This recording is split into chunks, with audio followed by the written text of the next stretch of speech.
प्रधानमंत्री का एक नया पॉलिसी आया है। वो पॉलिसी कौन कौन से हैं? जहां संभव हो वर्क फ्रॉम होम करें। ठीक है, अगर लोगों को वर्क फ्रॉम होम मिलता है ये तो बहुत ही अच्छी बात है, लेकिन क्या ये संभव है? प्रैक्टिकली हम ग्राउंड रिपोर्ट में अगर देखेंगे तो ये पॉसिबल है ही नहीं। आप राय किससे दे रहे हैं? आम जनता को, जबकि आपकी राय उन कंपनी वालों को देनी चाहिए, ना कि एम्प्लॉय को। किसी भी एम्प्लॉय का अपने बस में नहीं है कि वो अपनी मर्जी से वर्क फ्रॉम होम ले। पॉसिबल है? क्या कोई ऐसा कर सकता है? अगर ऐसा करने की कोशिश अगर कोई करता भी है, उसे लात मारकर वो कंपनी निकाल देगी। तो मोदी जी क्या ऐसे समय में, ऐसे सिचुएशन पर उसकी मदद करना चाहेंगे, या फिर उस कंपनी के विरुद्ध मोदी जी एक्शन लेना चाहेंगे? ऐसा कभी नहीं होगा। ये एक बकवास है।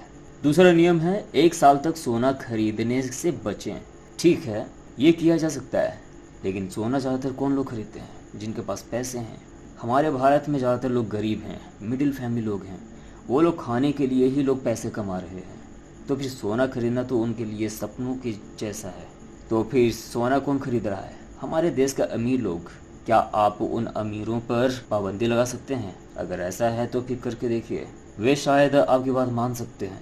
तीसरी है पेट्रोल डीजल की खपत कम करने के लिए मेट्रो से सफ़र करें, पार्सल रेल से भेजें और कार का कम इस्तेमाल करें। चलिए ठीक है, यहाँ पर हम ऑफिस भी जाएंगे तो साइकिल से भी जा सकते हैं, पैदल भी जा सकते हैं, या फिर बस से, या फिर ट्रेन से, जहाँ जिसको जैसा सुविधा मिल गया जा सकते हैं। बाइक कार पर्सनली यूज़ नहीं करेंगे। लेकिन क्या अमीर लोग ऐसा करेंगे? नहीं, उनके लिए तो छूट है। वो ऐसा कर सकते हैं क्योंकि वो लोग बड़े आदमी हैं, बड़ी बड़ी कंपनी चला रहे हैं, उनके लिए ये सब कुछ चलेगा। अगर देखा जाए तो एक प्रधानमंत्री के लिए ये सारे खर्चे इतने होते हैं, करोड़ों की संख्या में होते हैं। करोड़ों रुपए खर्च किए जाते हैं एक दिन में। अगर देश के हर राज्यों के सीएम के बारे में बात करेंगे तो सीएम के भी उतने ही खर्चे होते हैं, लाखों करोड़ रुपए खर्च होते हैं। इनके साथ साथ हर एमएलए ऐसे हैं जिनके पीछे भी पैसे काफ़ी खर्च होते हैं। तो क्या वे लोग अपने इन खर्चों पर पाबंदी लगाएंगे? क्या वे लोग पैसे बचाने की कोशिश करेंगे ताकि देश का भला हो? अगर ऐसा वे नहीं करते हैं तो फिर आपकी राय किसके लिए है? क्या सिर्फ आम जनता के लिए? अगर ये हाल है तो फिर आम जनता आपकी बात क्यों मानेंगे? नेक्स्ट है खाने के तेल का उपयोग कम करें। मतलब अब भूखा मर जाओ, 3 टाइम 4 टाइम के खाने में 1 टाइम 2 टाइम खाना खाओ, बाकी टाइम मत खाओ। लोग खाएंगे, अमीर लोग खाएंगे, नेता लोग खाएंगे, रोज़ वो लोग पार्टी करेंगे, सब कुछ उनके लिए अलाव है। ये सिर्फ आम जनता लोगों को ऐसा करना है, इस नियम का पालन करना है। नेक्स्ट है रासायनिक खाद का इस्तेमाल आधा करें और प्राकृतिक खेती की ओर बढ़ें। क्या ये पॉसिबल है?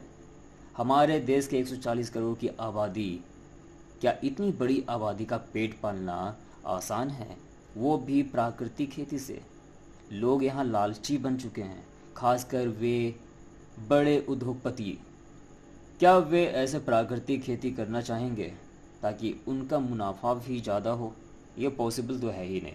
और बात यहीं पे ख़त्म नहीं होती है।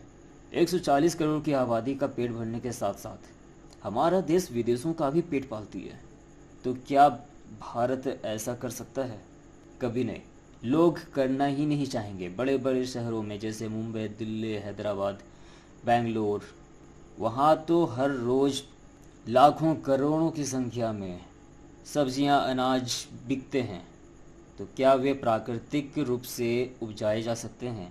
पॉसिबल ही नहीं है। नेक्स्ट टॉपिक है विदेशी ब्रांडेड उत्पादों का उपयोग।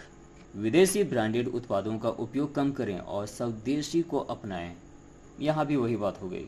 आईफोन खरीदने के लिए लाइन पर लग जाते हैं, चाहे वो लाख, 1.5 लाख, 2 लाख, 2.5 लाख क्यों ना हो उनकी दाम, वे खरीदते हैं, विदेशी प्रोडक्ट ही खरीदते हैं। तो फिर सब वेस्टेज है। नेक्स्ट है 1 साल तक विदेशों की यात्रा कम करें। अब विदेश का भी यात्रा कौन लोग करते हैं? अमीर लोग ही करते हैं। आम जनता क्यों करेंगे? उनके पास खाने के लिए तो पैसे ही नहीं है। कुल मिलाकर यहाँ पर मोदी जी का जो ये पॉलिसी आए है ये सक्सेसफुल नहीं है। कुछ लोगों पर लागू होता है, कुछ लोगों पर लागू नहीं होता है। ये खासकर आम जनता लोगों के लिए ऐसे उन्होंने कहा होगा, जो कि बेमतलबी है। ये सब के सब आम जनता को फॉलो कराना चाहेंगे, लेकिन अमीर लोग ऐसा ना करेंगे, ना उनके लिए ये लागू होता है। तो फिर मोदी जी आप यहाँ पर पूरी तरह फेल हो जाते हैं। आपकी बात कोई नहीं मानने वाले, और आम जनता को मानना भी नहीं चाहिए। पहले आपको उन अमीरों पर पाबंदी लगानी चाहिए, जैसा कि आपका ये लिस्ट आया है। तो ये था रूल ऑफ ह्यूमन का शासन। हम फिर मिलेंगे नेक्स्ट वीडियो में रूल ऑफ ह्यूमन के शासन में।